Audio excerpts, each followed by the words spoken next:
श्री रामायण जी में पृष्ठ नंबर है 79 79। बालकांड में 15वां सर्ग है। बालकांड में 15वां सर्ग 79 पृष्ठ नंबर।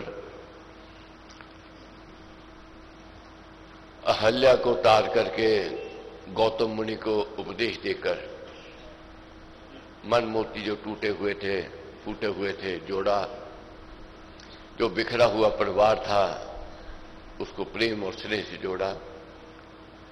परिवार गदगद हुआ। राघव जी कौशिक मुनि जी के साथ आगे बढ़ते हैं मिथिला की ओर। जिस रास्ते जिस जाते हैं लोग दर्शन करने के लिए आते और राघव के दर्शन करके प्रसन्नचित्त होते हैं। तो आगे जब बड़े पहुंचे मिथिला तो समाचार मिला राजा जनक को कौशिक मुनि आए हैं। तो राजा जनक आए, आदर मान सत्कार किया, अवभगत किया और क्या कहने लगे, आपका आना शुभ आगमन है मेरे लिए, क्योंकि संत का आना बहुत पुण्य का फल माना गया है। तब साथ में दो नौजवान देखे, युवक देखे तो पूछ लिया, प्रश्न किया, ये कौन है। तब उन्होंने कौशिक मुनि ने कहा कि ये राम और लक्ष्मण राजा दशरथ के सुपुत्र हैं, मेरे साथ आए हैं और ये भी यज्ञ जो कर रहे हो उसमें सम्मिलित होंगे। तो राजा दशरथ प्रसन्न हो गए।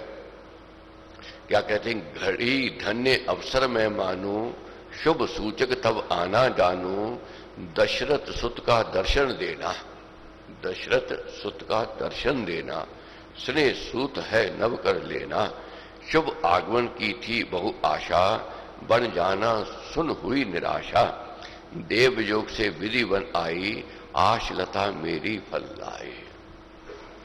तो क्या कहने लगे कि जब समाचार मेरे को मिला था कि ये वनों में जा रहे हैं तो मेरा मन उदास हो गया था, मगर आज देव योग ने विधि बनाई है।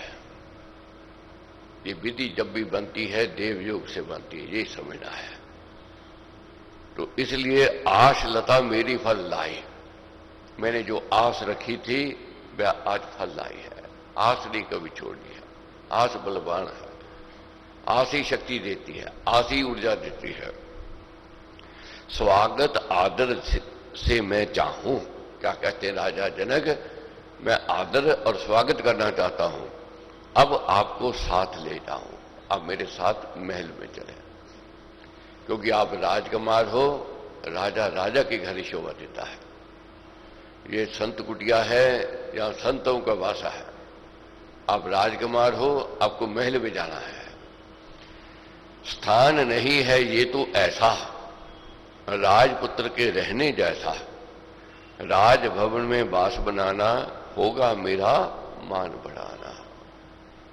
आप राजभवन में आओगे, मेरा और आपका सबका मान बढ़ेगा। मगर राघव क्या कहते हैं, पर गुरु संग रहे दिन राती, शुभ संगति ये तजी न जाती है। हे राजन, शुभ संगति कभी तजी नहीं जाती, छोड़ी नहीं जाती है। संत का संग पुण्य कर्मों से मिलता है, ये हमारे अहोभाग्य है। महापुरुष का संग सुहाना, पुण्य कर्मों परिणाम बखाना, ये पुण्य कर्मों का फल है। राजा जनक ने आग्रह किया, मगर राम जी और लक्ष्मण जी ने इनकार कर दिया। क्या कहा, हम तो कौशिक मुनि जी के साथ रहेंगे। कौशिक मुनि जी ने परिचय दिया, राम और लक्ष्मण जी की बड़ाई सुना रहे थे कि कैसे ताड़िका का वध किया, अहल्या का उद्धार किया, सिद्धाश्रम में कैसे यज्ञ मैंने किया, यज्ञ में सफलता मिली। सब जब बात सुनाई तो राजा जनक गदगद हो गए, प्रसन्नचित्त हो गए। अब सोच हो रही थी, दूसरे दिन जब सभा लगी, दरबार सजा, मंत्रिमंडल के सदस्य सचिव सब बैठे थे, तो राजा जनक ने कहा, बहुत चिंता है, सीता बड़ी हो रही है, उसकी विवाह की सोच है। बहुत बार स्वयंवर रचाया गया मगर सफलता नहीं मिली, क्योंकि सीता जी ने संकल्प लिया था जो धनुष उठावेगा बरबाला उसके पहनावेगा। तब कहने लगे राजा जनक, फिर स्वयंवर रचाया जावे, राजा महाराजाओं को निमंत्रण दिया जावे, सभा में दरबार सज गया, राजे महाराजे आए, सबने यत्न प्रयत्न किया धनुष उठाने के लिए, मगर नहीं हो सके, नहीं उठा सके। तब राघव जी ने कौशिक मुनि जी की ओर निहारा, थके जबी सब शूर करारे, राघव ने मुनि राज निहारे, कहा मुने मैं मन में चाहूं, देखूं धनुष निकट तर जाऊं। अपने आप नहीं उठे, गुरु से कहा, और गुरु अनुमति जब मिले, अनुमति दे ऋषि वर हर्षाए, अनुमति दे करके ऋषि हर्षाए, प्रसन्न हुए, और राम उठे शुभ शोभा लाए। तो देखने बनती थी उस समय की शोभा जब राम जी उठे। देव द्वार से पुष्प वर्षा हो रही थी, प्रसन्न चित्त थे। अब जब गए, राघव जी ने धनुष एक हाथ से उठा दिया और तोड़ दिया, और इतनी जोरदार आवाज हुई और सब आकाश कंपकाप गया। तोड़ा तुरत तान कर त्यों ही, कमल नाल गज तोड़े द्यों ही, सुनकर घोष धनुष टंकारा, कांपा जन मंडल वैसारा। तो सारे और जय जयकार हो गई। तब संतुष्टि नृप मुनि ने पाई, संतुष्टि नृप और मुनि ने पाई। राम विजय सुन लिया सिया हर्षाई, बरमाला उसने पहराई, राम कंठ में अधिक सहाई। तो सीता जी ने बरमाला पहना दी, जय जयकार हो रही थी सारों ओर। जब बरमाला पहनाई, राजा जनक के मन में जो बोझ था, लड़की जब जवान हो गए, हर माँ बाप के ऊपर बोझ होता है, मगर जब शुभ घड़ी आती है, मालिक खुद करवाता है, कैसे करवाता है वही जानता है। अब पुण्य घड़ी आई, सब काम सिद्ध हो रहे हैं। अब राजा जनक कहने लगे हैं मंत्रिमंडल के सदस्यों को, भेजो सचिव, राजा दशरथ को निमंत्रण देकर के आवे और सब समाचार देवे।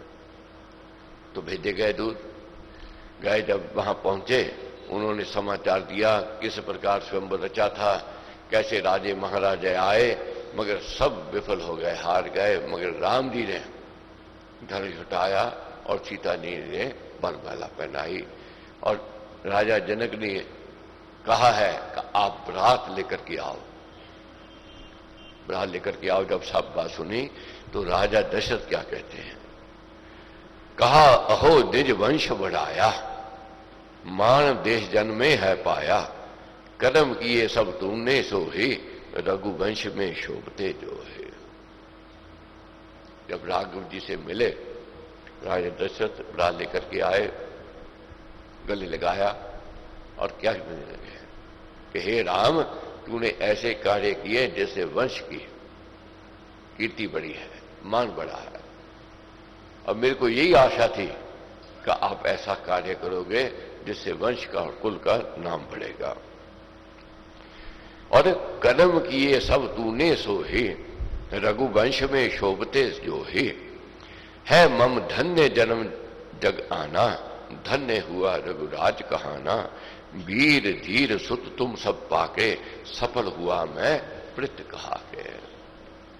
पुत्र कोई काम ऐसा करे जिससे यश में कीर्ति बढ़े, मान बढ़े, पिता का मन गदगद हो जाएगा, प्रसन्नचित हो जाएगा, प्रफुल्लित हो जाएगा।